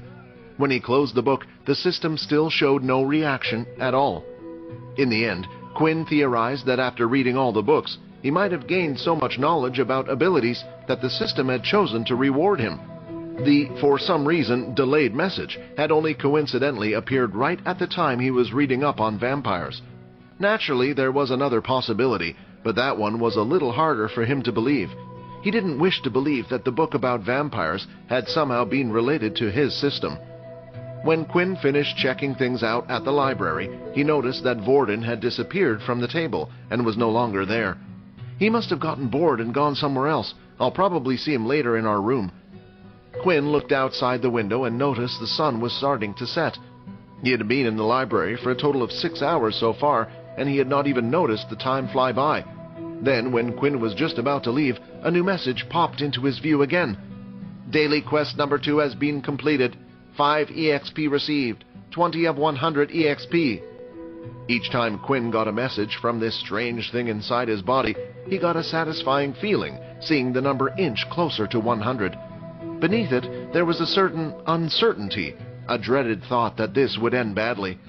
Nevertheless, he couldn't wait to see what would happen once he had reached the goal. His best guess was that he would level up. After all, the system even stated that he couldn't use his shop feature until he was at least a level 10. The only thing Quinn wished for at the moment was a quicker way to level up. With just the 2 daily quests a day, it would take over a week until Quinn reached level 2. Right now, there wasn't much he could do about it. He could only live his everyday life as a normal person. As Quinn left the library, he decided to head to the battle arena. A thought had seized his mind, and he wanted to try something out. He was walking through the school hallway when he saw a kid being pushed up against the wall by another student. The boy on the wall looked like he had already been hit a few times and had bruises on his face. So it really did start here as well, Quinn thought dejectedly. He managed to catch a glimpse of the boy's wristwatch and saw that the number on it indicated that the boy was a level 1 ability user but had a power level of 1.2. Quinn was quite surprised at this, as the bully was very weak himself, which was a rare occurrence. The only people he would be able to bully were people who had a power level of 1.0, like Quinn or Peter. That's when Quinn suddenly recognized the one who was up against the wall. It was, in fact, Peter. Quinn was debating with himself whether or not to get involved in the first place. He hated bullies more than anything. They had ruined his school life, and chances were that soon enough he might become a target as well. He quickly made up his mind. He had wanted to test out his strength, and it seemed fate had presented him with the perfect guinea pig. The student in front of him was only at a power level of 1.2, so there was a high chance he could win, especially inside where he was not weakened by the sun. The student lifted his fist again to give Peter another punch. "You think you can just bump into me like that, say sorry, and that's it?" he shouted as he swung his fist. Quinn started to walk by as if he was not seeing the fight between the two. The bully was so engrossed in his act that he didn't notice Quinn until the latter pretended to fall over and bumped into the student, causing him to stumble off balance and miss. "Quinn?" Peter asked as he looked up. "What the hell was that for?" the student shouted, sizing up the person who had bumped into him. The first place the student's eyes went to was, of course, Quinn's watch. Seeing the low number, his confidence grew. "What the hell is a level 1 piece of rubbish like you doing?" "I was waiting to see how long it would take for someone like you to appear. It seems like I lost a bet with myself. I thought it would at least take a couple of days before scum like you would act out." "And what do you think you're going to do about it?" Peter was starting to feel slightly worried about Quinn. Earlier at the test site, Quinn had revealed that no ability, while the student he was facing did have one. Peter thought they might stand a chance if the two of them fought together, but he was too afraid. If possible, he would have liked to avoid any further confrontation. He had been hurt his whole life and didn't want to be hurt anymore. Sadly, this was just how the world worked. The people at the top were the ones with the strongest powers, so nobody could stop them from bullying those who were weaker than them, and in turn they bullied the even weaker ones. In the past, Peter had tried fighting back. It was when the bullying had only just started at his old school. He had thrown back a punch and had even managed to hit the person in the face, but it had only made things worse. As a result, he had been beaten 10 times harder than normal, and ever since the bullying had only worsened. For the new bully, he had been on the bottom of the social ladder, yet, for the first time ever, he had met someone even weaker than him. All the pain he had suffered through, for once, he wanted to be on the other side. That way he didn't feel like he was at the bottom of the food chain. Quinn then noticed that the student had both of his hands held behind his back, as if he was preparing something, and a notification popped up before him. "An enemy ability user has been detected. Initiating battle mode. You have received a new quest. First fight, Defeat your opponent. Reward 50 EXP. To Peter, it looked as if Quinn had gone mad. Not only did he agree to a fight, but Quinn also had a giant grin on his face as he held up his hand in what looked like a badly copied battle stance. How was Peter supposed to know that Quinn was elated to have found a fast way to level up?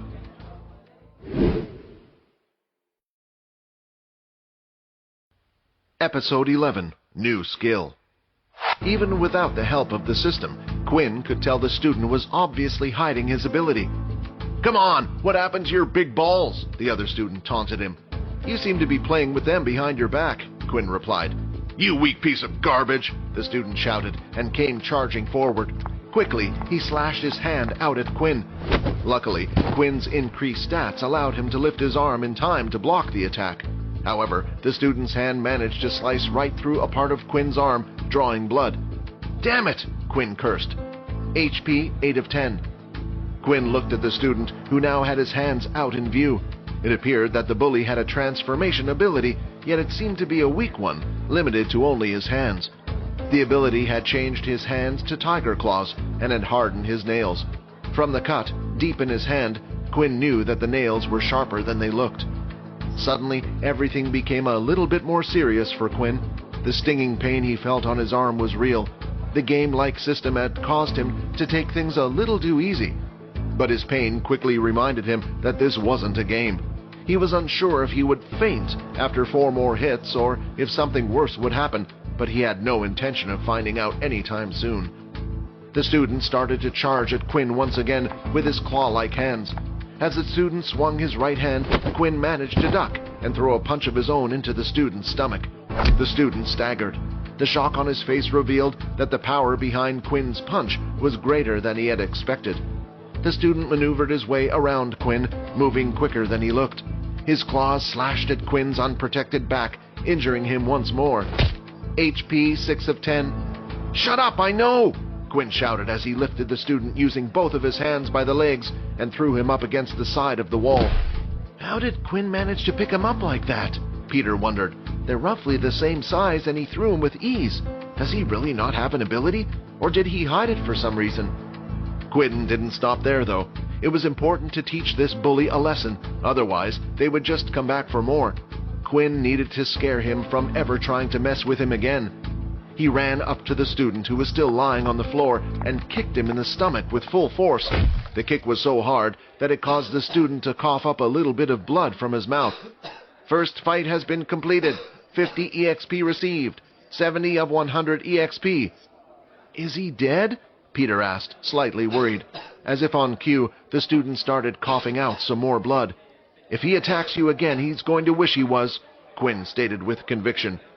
He was actually quite relieved. He had no idea how the academy might punish him for killing another student. Fortunately, his system had rewarded him the experience points without the need to kill the other student. Then suddenly another message appeared before his eyes. Additional quest reward, skill unlocked, level 1 inspect. Excitement started to fill Quinn's mind as he had finally received his first skill. Quinn was hoping that maybe this would help him figure out what type of ability he had received, but the name of it didn't sound too promising. Inspect? So maybe it can tell me the weaknesses of my opponents? Quinn assumed. Quinn then decided to test his new skill and looked at Peter, who was standing next to him. Unfortunately, Quinn had no idea how to use his skill, but the moment he started thinking about the skill, it had activated on its own, and a screen appeared right next to Peter. Name, Peter Chuck. Race, human. Ability, none. HP, 3 of 5. Blood type, A+. Quinn was shocked, but he was also pleased. The skill seemed to work just by thinking about it. He read through the information that had been given to him, unhappy with the blanked-out sections. He assumed it was due to the skill only being at level 1, but still, the information it did give him was quite handy. It told Quinn what type of ability someone else had, which would be very useful in a fight. The same was true for how much health another party had. However, there was one bit of information that Quinn found very strange, and that was the blood type. It was weird for the system to give him information about such a specific thing, and Quinn also wondered how on earth this would ever help him in the future. Quinn then went up to the student who continued to lie on the floor, groaning in pain, and used his new skill on him as well. Name, Kyle Main. Race, human. Ability, transformation. HP, 1 of 8. Blood type, B negative. Quinn, I think we better go. Go before someone comes along, Peter told his friend. Quinn ignored him for the time being. He wanted to find out as much as he could, and who knew when he would get the opportunity otherwise. Checking the status of Kyle allowed Quinn to learn a few new things. The information he was given about the ability of the target was not very specific. There were hundreds of different transformation abilities. The other thing was the HP. It looked like for his victory, he only needed to bring down the student's HP to 1, but Quinn still didn't know if 0 equaled death or not. It could also just mean the person had been knocked out. Right after inspecting Kyle, Quinn received yet another notification. You have received an optional quest. Drink the blood of your victim to absorb a stat point. What the... Is this thing crazy? Quinn thought. Even if he would gain a stat point, there was no way he was going to drink someone else's blood. The very idea of it made Quinn feel sick. Still, when looked to the ground where Kyle had spat out some of his blood, he felt magically drawn to the red liquid. Maybe a little bit wouldn't hurt. No, I shouldn't do it. You're going crazy, Quinn. Stop it. Quinn, Peter called again, only this time he shouted at his friend. Yeah, you're right. The two of them continued to walk down the hallway, but while doing so, Peter noticed that Quinn kept turning his head to look at Kyle on the floor. He must be worried about him. Although he is a mean fighter, seems like Quinn's a nice guy after all, Peter thought as he smiled. If only he knew that Quinn was actually still debating whether to go back and try a bit of the blood after all.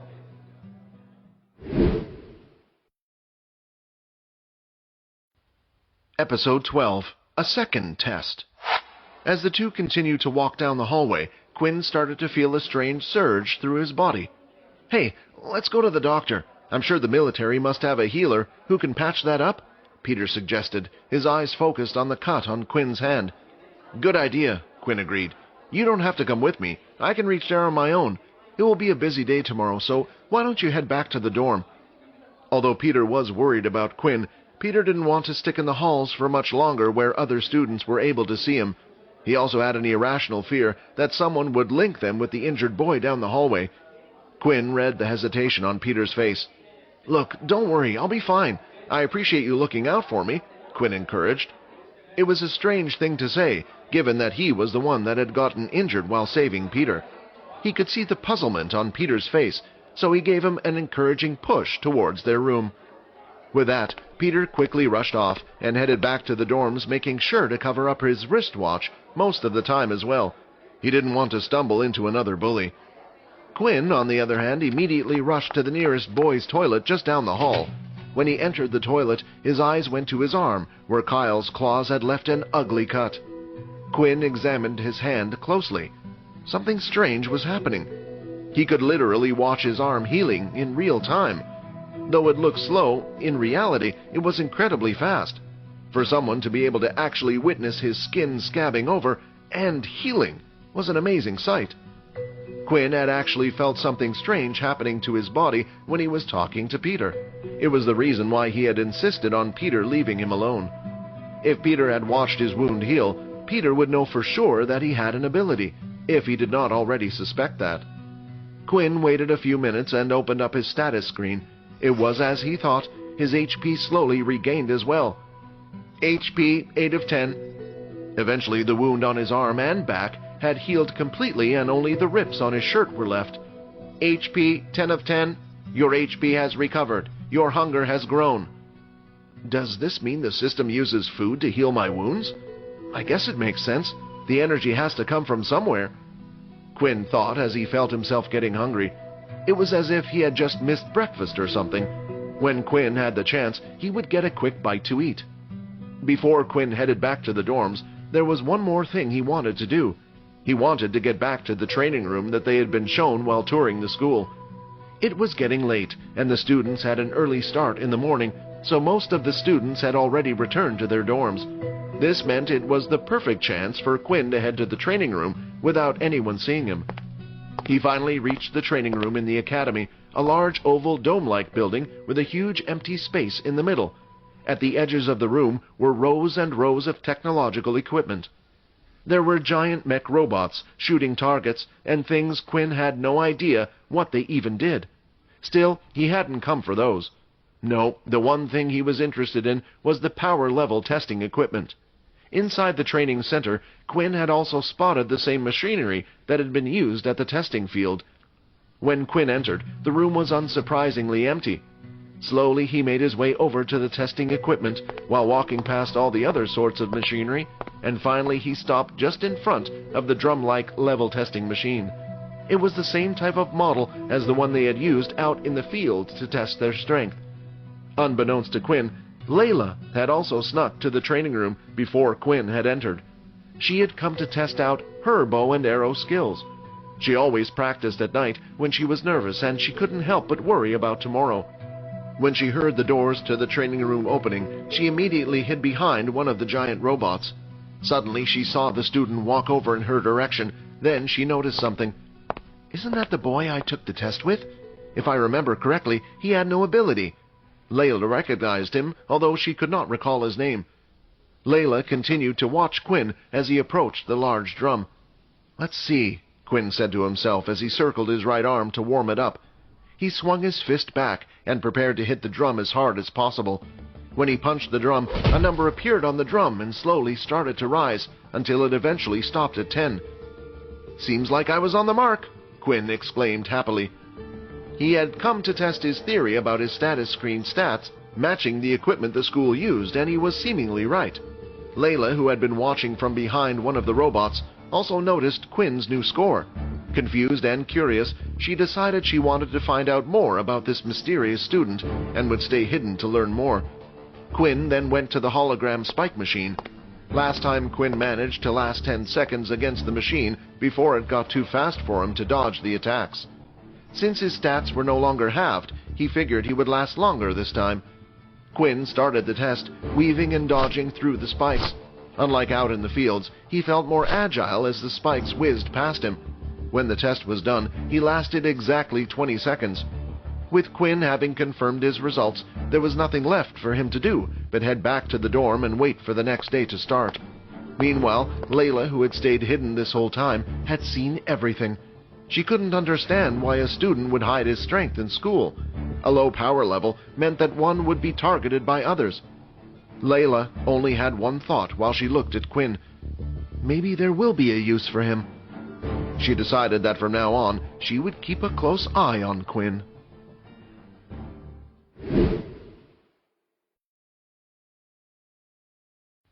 Episode 13. School Hierarchy. The next day, at 8 a.m., the students were woken up by the sound of an alarm in the dorm rooms. It was the signal for everyone to get dressed and start the day. Once everyone was ready, they were to head down to the canteen for breakfast. When Quinn woke up, the system was the first thing that greeted him.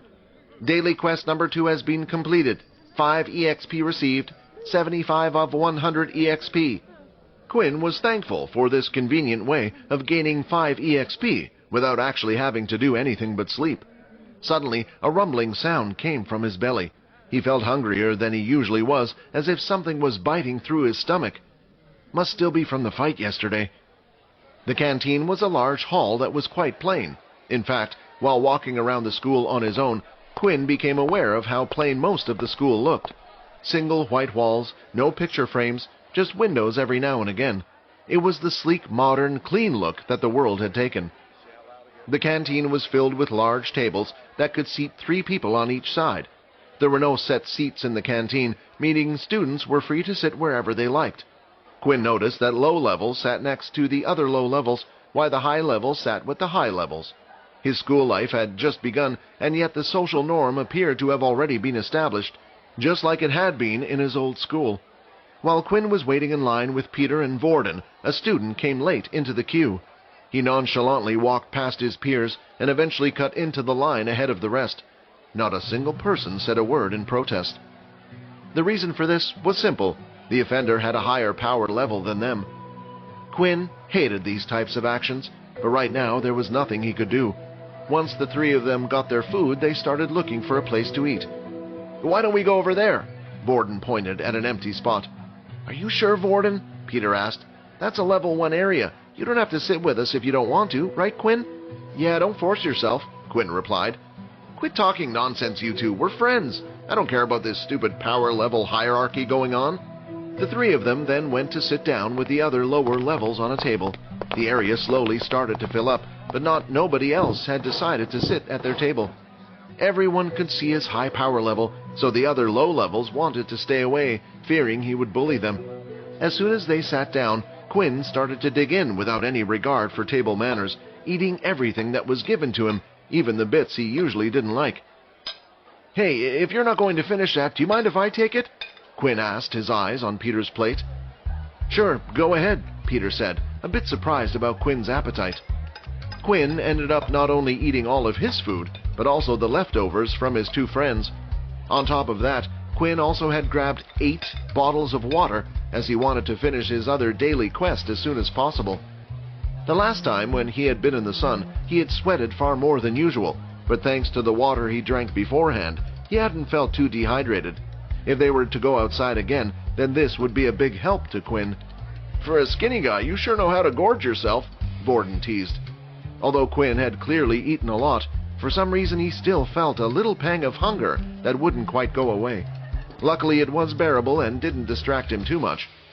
Daily quest number 1 has been completed. Reward 5 EXP, 80 of 100 EXP. Now there were only 20 points separating him from his first level up. He could not wait to see what benefits it would bring him. As he thought about the system, he recalled that he had received the Inspect skill as an additional quest reward from his fight yesterday. He turned to Vorden and decided to use it on him. Name, Vorden Blade. Race, human. Ability, none. HP, 10 of 10. Blood type, O negative. Quinn paused for a second as he read over what he was seeing. For some reason, the system was stating that Vorden had no ability. Hey, Vorden, can you still use Aaron's ice powers at the moment? Wow, I didn't know you were so interested in me, Vorden said as he rubbed the back of his head. Actually, my ability resets every day, and I haven't touched anyone today. Besides you two, of course, but you two are duds for my ability. They continued to talk for a bit until another alarm notified them that breakfast was over and that class would start soon. On their way, Peter and Quinn spotted Kyle, who did not look at all as if he had been in a fight, much less lost it. Do you think he'll tell the teacher what happened? Peter whispered to Quinn.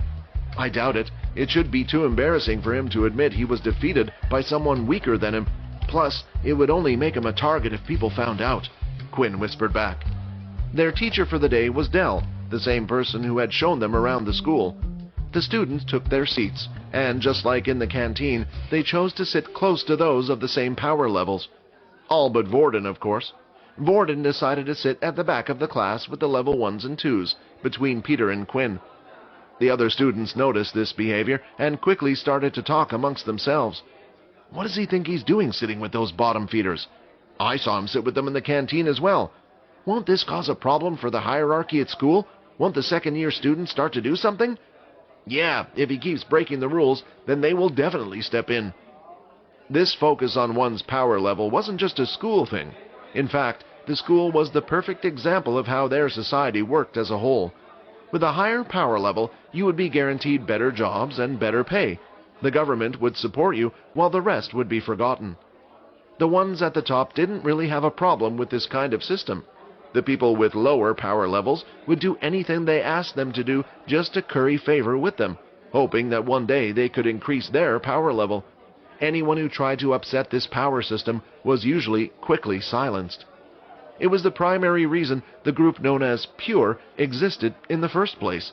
They wanted to fight against this system and re-establish dignity for all humans, yet the government had branded them terrorists. Dell coughed loudly to silence the gossiping students so he could start his lecture.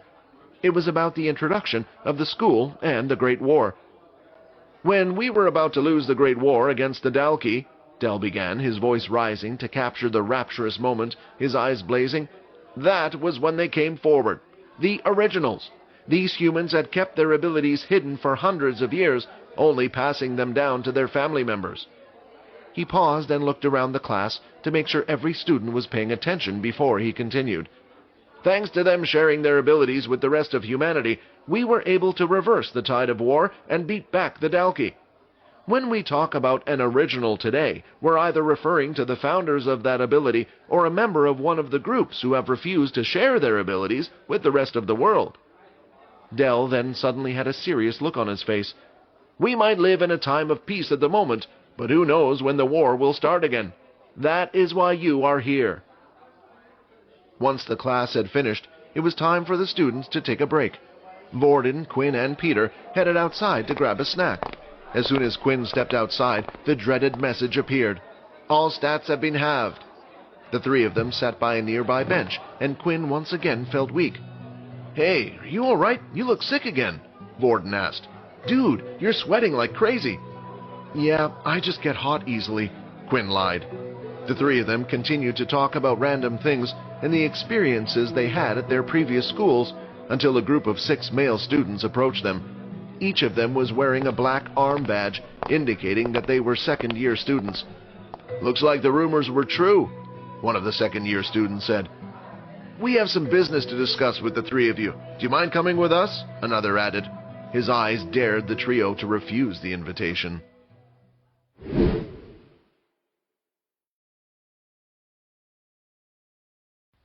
Episode 14. Unwritten Rules. Quinn, Peter, and Vorden were escorted by the second-year students to a separate part of the school. The school was split into different sections, and the second-year building was separate from the first years. As such, second-year students didn't really interact with the first-year students. Should we just run? Peter asked Quinn in a hushed tone. It might just make the situation worse. If they were going to do something to us, they would have waited until we were on our own, Quinn whispered back. They must have intentionally done this in public to make a statement to all the others. After walking for a while longer, they eventually arrived at their destination. It was underneath one of the second-year buildings. There were a few second-year students who were walking past, but otherwise, the place was relatively quiet. We brought them here, Momo, one of the second-year students informed a tall man with brown hair wrapped in a ponytail who had been sitting on the staircase. You guys can leave. Momo waved them off as he stood up from the staircase. The second-year students did as they were told, and quickly left them to be on their own. Some rumors have reached my ears of a high-level student hanging around with a bunch of low-levels. So what? Is it against the rules? Vorden stood his ground with confidence. However, Quinn couldn't help but notice Momo's wristwatch, which displayed the number 6. Momo started to laugh. True, the school might not have a written rule preventing you from associating with their kind, but there are some unwritten rules. Momo then walked over to Quinn. You see, the moment you start treating this trash like they are useful to society, they might start to get a big head. Now that Momo was close enough to Quinn, he tried to use his inspect skill on the older student, but for some reason the status screen was blurry. It looked like the status screen itself was melting, making all the information unreadable. Is it because I'm out in the sun? Quinn wondered. Look at this scum. I'm only a few feet away from him, and there isn't even an ounce of fear in his eyes. Momo snorted at Quinn before him. I can't wait for the next war, so we can get rid of these wastes, so only the strong survive. Quinn's blood started to boil. He despised the war, as it had taken everything away from him, including his parents. He no longer cared if he was going to take a beating or not. All he wanted to do was punch Momo in the face right there and then. Unable to hold his anger in any longer, he threw out a punch. Alas, Momo appeared to have been able to predict his action. Before Quinn had even begun his attack, the older student had taken a step back, making Quinn's fist hit nothing but air. Vorden took this chance to try and grab onto Momo. However, once again Momo had reacted in advance, resulting in Vorden grabbing nothing. You think I'm going to let someone touch me whose ability I don't even know? Momo sneered at them in derision. I didn't come here to fight you guys. Consider today to be a friendly warning. There are people in this school that not even the military can touch, and if you continue acting this way, they will get involved. With that, Momo headed back up the stairs and into the second-year building. Do you think he's serious? Peter asked. I know at school they didn't like this type of stuff, but it seems even worse now that we're in a military school. Why don't the teachers do something to stop it? Because it works in their favor, Quinn sighed. With the strong bullying the weak, the latter will try to find a way to become strong themselves. However, if you're weak to begin with and can't rely on your family to help you, Where can you go to get this power?" "The military," Vorden answered in Peter's stead. "Exactly," Quinn nodded his head. "The teachers and the school don't do anything against it because it benefits them. After experiencing hell for 2 years, your mind will likely have been broken down. In that state, you might do anything to seek power and protection, and the military can offer that for you." Quinn then looked at Vorden and sighed. "I'm sorry, Vorden, but I think it might be for the best if we comply with their wishes and go our separate ways for now." "Why should I listen to them?" Vorden snapped back. The outburst surprised Quinn. After all, Vorden stood to gain the most from that. He was strong, so nobody would bother. "Look, Vorden, I assume you think you are helping me and Peter, but maybe you don't understand because you've never been powerless like us. When we break their rules, they probably won't do anything to you. It will be me and Peter they will go for." Quinn hated saying that to Vorden, especially since he was the first high-level person who didn't look at them like scum, judging them solely by their power-level numbers. Earlier, when Quinn and Peter had walked around with him, the higher levels had done nothing to them because of Vorden. Unfortunately, his behavior had attracted bigger fish, something that Vorden and Quinn couldn't handle, at least, not yet anyway. "Fine, have it your way," Vorden shouted as he angrily stormed off back to the dorm building. "Maybe we should have explained it to him better," Peter noted in a low voice. "It's fine, it might be better this way," Quinn sighed in defeat. Vorden was angry, but not at Quinn's words. No, he was pissed off at the whole situation at the school. It seemed that even here, people were dictating how he should live his life, who he could and who he couldn't hang out with. Still, Vorden didn't want Quinn and Peter to get hurt, so he regretfully accepted this as the right choice. Nevertheless, Vorden wasn't going to just let these people get away with trying to control his life. No, he was going to go after them all.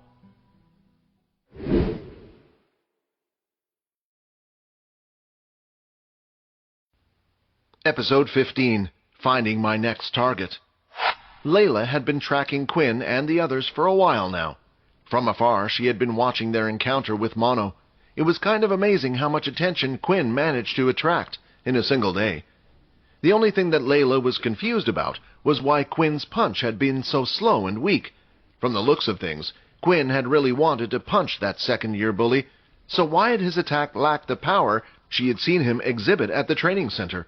After Vorden had stormed off, Peter and Quinn decided that it would be best to head back to class for their next lesson. Just before they got back to the first-year building, they came upon a group of first-year students standing in front of the staircase. "What are we going to do? Dan asked for 50 credits by the end of this week," one of the boys asked his two friends. Their wristwatches showed numbers ranging from 2 to 2.5. "I don't know. Not like we can resist him. He's picking on us just because we're weaker than him," his friend lamented. Credits were the school's and city's currency system. There were restaurants and shops and even fun activities and games to play all around the city. However, they cost credits. The military school didn't want their students to starve, so all 3 meals were free while at the school. Additionally, each student received a daily amount of 10 credits, which was automatically sent to their wristwatch. It was possible for students to earn more credits for rewards, usually by performing well on missions or school activities. Of course, there was also the possibility of more dubious means. "Wait! Stop right there, you two!" one of the boys suddenly shouted at the duo who had been about to pass them. Peter stopped immediately, while Quinn carried on walking. "Hey! Didn't you hear me? I said stop!" the same boy shouted again. His friend, catching the drift, got in front of Quinn and pushed him back to where Peter was standing. Quinn had hoped they would be safe for a little while, at least until he was out of the sun. If only he got inside the building, then he would stand a fighting chance. "I think I might just have solved our credits problem," the first boy said, grinning. "Lucky us to meet some of the few level 1s in this whole school. Hand over 10 credits each, and we'll let you head inside." "But that's all the credits we have," Peter complained. "Look, I don't want to do this, but if I don't, then my arse gets beat. If you're unhappy, complain to the guy who made us do this. Hand over the credits, now." Peter looked at Quinn with some slight hope in his eyes, perhaps thinking that his friend might be able to do something like last time. Unfortunately, after trying to hit Mono, he knew better than to try and fight them. Besides, they were level 2s. Even at full strength, he was unsure if he could beat them. Fighting them as he was would just result in a beating, so if there was the opportunity to skip that part by paying them off, then that was the best course of action. Just when Quinn received another system message. An enemy ability user has been detected. You have received a new quest. Second fight, defeat the student known as Riley. Reward 50 EXP. A power level difference of 1 has been detected. Additional EXP will be rewarded. Now that fighting them involved EXP and the potential to level up, a confrontation with them started to become really attractive. Still, Quinn wouldn't let his greed win him over. Currently, there were 3 level 2 ability users in front of him, but the system had only asked him to defeat one of them. The first thing Quinn needed to do was get inside so he could use his inspect skill and find out which one was named Riley. Using it outside, it would only appear as a blur. For now, Quinn decided to hand over the 10 credits. He placed his watch on the other boys and the credits got transferred over. Peter ended up doing the same, and the 2 of them were allowed to enter the building. "Hey, that was a great idea, man," one of the boys praised his buddy. "Should we just stay out here until we find someone weaker again?" "Oh, come on," Quinn thought. He had been sure that after paying them, the trio would enter the building, but now they planned to stay outside waiting for more victims. He suddenly stopped and turned around. "Oi, what are you looking at me like that? Scram unless you want an ass-kicking," one of the boys yelled at Quinn when he saw his gaze. Quinn clenched his fist and shouted, "Riley!" Unfortunately, the other 2 boys also turned their heads, but one of them said anything else. "Damn," Quinn cursed when he realized that finding out which one was Riley might be harder than he had imagined. However, he still had more aces up his sleeves. "If you pull this sort of thing again on me, Riley, you're dead," Quinn said, and gestured with his hand a cut throat. The boy with red hair in the center moved forward, and his face was slowly starting to match his hair. "What the hell did you say to me, you little punk? Have you completely lost your mind?" He aggressively moved towards Quinn, ready to punch him in the face. "Run!" Quinn shouted towards Peter. Like a bolt of lightning, the 2 friends ran as fast as they could to their next class. "What did you do that for?" Peter asked while running. "I felt bad just giving them their credits, so I wanted to at least annoy them a little as payback," Quinn lied. Peter couldn't help but think Quinn had to be a little mad, yet he liked the fact that his new friend didn't seem to take crap from people, even when they were stronger than him. Admiration mixed with incredulity started to appear in his eyes when he looked at the other. Just outside their class, before they moved in, Quinn popped open his quest menu. To his delight, he discovered that although he was away from Riley, the quest remained active, indicating that he could get the EXP at any time, as long as he could beat the other. At least, he now knew which one Riley was, so he only had to wait for the right opportunity. "You're going to help me level up," he mumbled to himself with a grin.